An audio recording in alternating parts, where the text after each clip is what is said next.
Hello दोस्तों, हमारे channel वारिधि मंथन में आपका स्वागत है। साल 2009 खत्म होते होते एक फिल्म आई थी जिसने बॉक्स ऑफिस पर तहलका मचा डाला था। फिल्म का नाम था थ्री इडियट्स।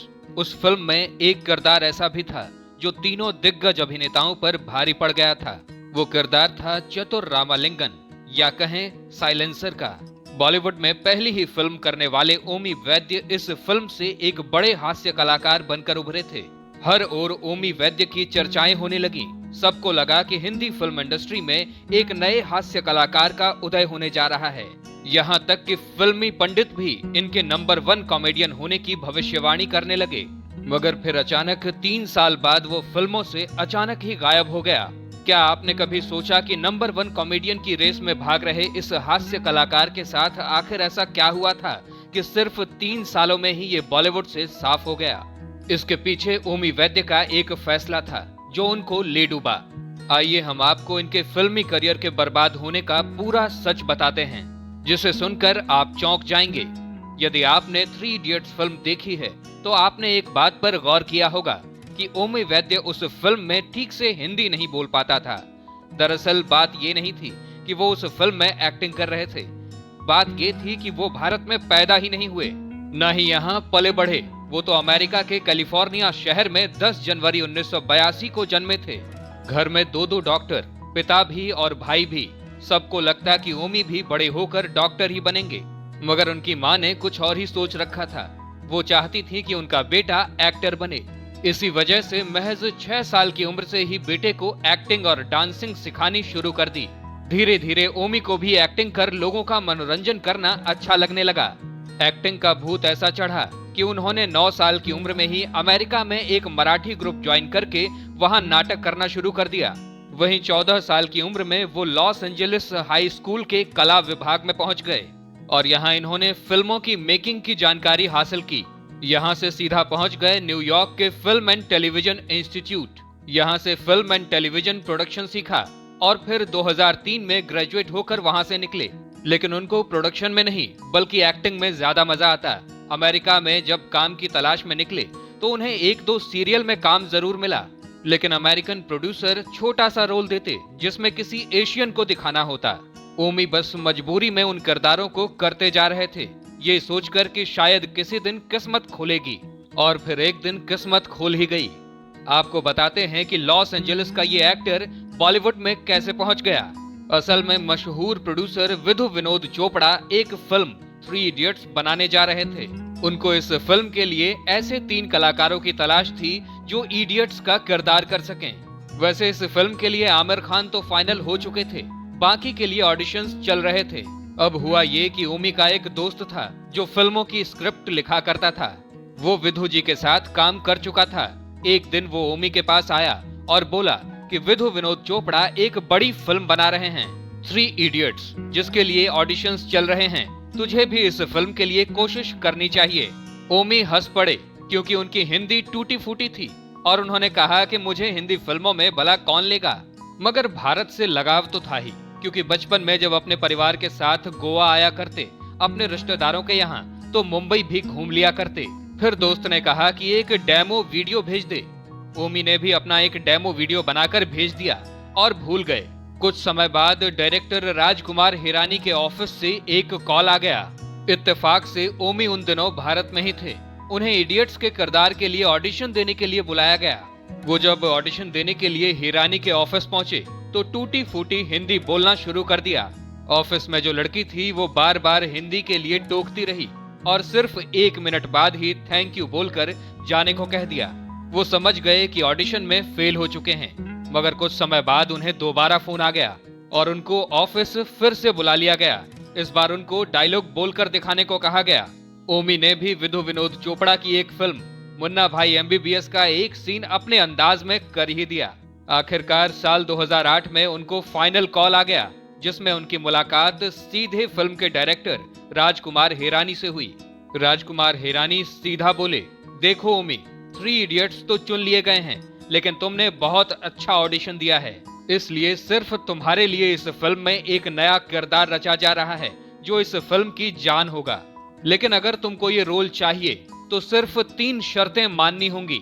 पहली ये कि आज से ही हिंदी सीखनी बंद करनी होगी। दूसरी शर्त ये कि हिंदी फिल्में नहीं देखोगे। और तीसरी, तुम्हें अपना वजन 6 किलो बढ़ाना होगा। लेकिन सीन शूट होते ही तुम्हें तेजी से 6 हफ्तों में अपना वजन घटाना भी होगा। यहाँ आपको जानकारी के लिए बता दें कि फिल्म के बाद वाले हिस्से पहले शूट किए गए थे, जहाँ चतुर को अमेरिका रिटर्न एक मोटा आदमी दिखाया गया था। वहीं फिल्म के पहले वाले हिस्से बाद में शूट किए गए थे, जहाँ चतुर एक कॉलेज के स्टूडेंट दिखाए गए हैं। खैर, ओमी की शादी कुछ ही महीनों बाद होने वाली थी, लेकिन इतना बड़ा ऑफर वो किस तरह ठुकरा देते। फौरन इन्होंने तीनों शर्तें मान ली और लग गए वजन बढ़ाने में। 6 किलो वजन बढ़ाया और शुरू हो गई शूटिंग। इसके बाद कॉलेज वाले भाग की भी शूटिंग हुई और फिर तेजी से इन्होंने वजन घटाया भी। इसकी शूटिंग IIM हैदराबाद में हुई थी। फिल्म बनकर तैयार हो गई, लेकिन जानिए कि फिल्म के प्रीमियर के दिन क्या घटना हुई। साल था 2009। फिल्म के प्रीमियर का दिन। आमिर खान, शर्मन जोशी और आर माधवन को तो सब पहचानते थे, लेकिन ओमी वैद्य को तो कोई पूछ ही नहीं रहा था। वो चुपचाप एक कोने में खड़े थे। इसके बाद फिल्म शुरू हुई। साइलेंसर बने ओमी वैद्य की हिंदी, और उनका वो हिंदी वाला भाषण तो कमाल ही कर गया। ऐसा अभिनय कि फिल्म खत्म होते ही ओमी तीनों इडियट्स पर भारी पड़ गए।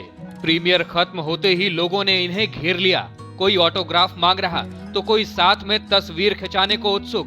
फैंस ने उन्हें इस तरह से घेरा था कि बाथरूम तक जाने के लिए उन्हें आधा घंटा लग गया था। बॉलीवुड के नए स्टार कॉमेडियन का रातों रात उदय हुआ था। एक ही फिल्म ने चतुर रामालिंगम यानी कि ओमी वैद्य का करियर उड़ान पर ला दिया। वो दौर कुछ ऐसा था कि इनके फोन की घंटी दिन हो या रात कभी शांत ही नहीं होती थी। कोई इन्हें बधाई देता तो कोई इन्हें अपने शो में इंटरव्यू के लिए बुलाया करता। कास्टिंग एजेंट्स उनके चक्कर लगाने लगे। बड़ी बड़ी फिल्मी पार्टियों से ऑफर आने लगे। बड़े बड़े अवार्ड फंक्शंस में बेस्ट कॉमेडियन का खिताब मिलने लगा। फिल्म मेकर्स भी उगते सूरज को सलाम करने लगे और प्रोड्यूसर्स अपनी अपनी फिल्में लेकर इनके पास पहुंचने लगे। मुंह मांगी रकम देने को हर कोई तैयार। बड़ी बड़ी फिल्में मिल गईं। ओमी को लगा कि बड़ा फिल्म स्टार बनने का सपना अब सच होने ही वाला है। मगर दोस्तों, अचानक ऐसा क्या हुआ कि ओमी का बना बनाया करियर बर्बाद हो गया। असल में इसके पीछे उनकी एक नासमझी और एक गलत फैसला था जो इस अभिनेता को ले डूबा। हुआ ये कि 3 इडियट्स के हिट होने के बाद इन्हें बड़े बड़े बजट की फिल्में ऑफर होने लगी। फिल्म मेकर्स 3 इडियट्स में दिखाई गई इनकी छवि को बार बार दिखाकर पैसा कमाना चाहते थे। ओमी बॉलीवुड में नए थे। उन्हें इस बात का एहसास ही नहीं था कि उनकी छवि को सिर्फ फिल्म में इस्तेमाल किया जा रहा है। चतुर जैसे ही रोल ऑफर हुए, लेकिन फीस की रकम बहुत मोटी दी गई। वहीं फिल्में अजय देवगन, अक्षय कुमार, जॉन अब्राहम और अभिषेक बच्चन जैसे सितारों के साथ थी। ओमी ने मोटा पैसा और सुपरस्टार्स को देखकर फिल्में साइन कर लीं, लेकिन अपने ही रोल पर ध्यान नहीं दिया। साल 2011 और 12 में उनकी एक साथ 4 फिल्में आईं। दिल तो बच्चा है जी, देसी बॉयज, प्लेयर्स और जोड़ी ब्रेकर्स। एक आध को छोड़ दें तो सभी फिल्में फ्लॉप हो गईं। वहीं जो फिल्में थोड़ी बहुत चली भी, उसका सारा क्रेडिट स्टार्स ले गए। अब ओमी के करियर पर बट्टा लग गया था और अब उनको समझ भी आ गया कि वो टाइप कास्ट किए जा रहे हैं। उन्होंने अब जांच परख कर फिल्में साइन करने का फैसला किया, लेकिन अब देर हो चुकी थी। एक साथ 4 फ्लॉप किरदार उनको ले डूबे थे। अब फिल्म मेकर्स ने उनको पूछना ही छोड़ दिया और रातों रात कॉमेडी स्टार बने ओमी वैद्य का करियर डूब गया। जब काम नहीं मिला तो वो थक हार कर वापस अमेरिका चले गए। साल 2012 से साल 2017 तक वो गायब ही रहे। फिर साल 2017 में दोबारा वापसी की कोशिश की, B grade film Mirror Game से। इसके बाद 2018 में ब्लैकमेल फिल्म में भी नजर आए। ये दोनों फिल्में भी फ्लॉप हो गईं और बॉलीवुड में वापसी की रही सही कसर भी अब खत्म हो गई। वैसे साल 2009 में ही ओमी की शादी हो गई थी। उनकी पत्नी का नाम मीनल पटेल है। दोनों के 2 बच्चे हैं। एक्टिंग करियर डूब गया तो वो डायरेक्शन में हाथ पैर मारने लगे। साल 2022 में वो एक मराठी फिल्म के डायरेक्शन के लिए पुणे भी आए थे। काश ओमी ने थोड़ी सी समझदारी दिखाई होती तो हिंदी सिनेमा के पास एक बेहतरीन कॉमेडियन होता।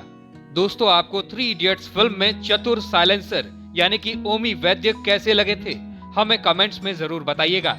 साथ ही साथ अगर आप हमारे चैनल वारिधि मंथन पर नए हैं तो इसे सब्सक्राइब करके बेल आइकन जरूर दबा दीजिएगा। अगर आपको वीडियो पसंद आती है तो इसे लाइक करना बिल्कुल मत भूलिएगा।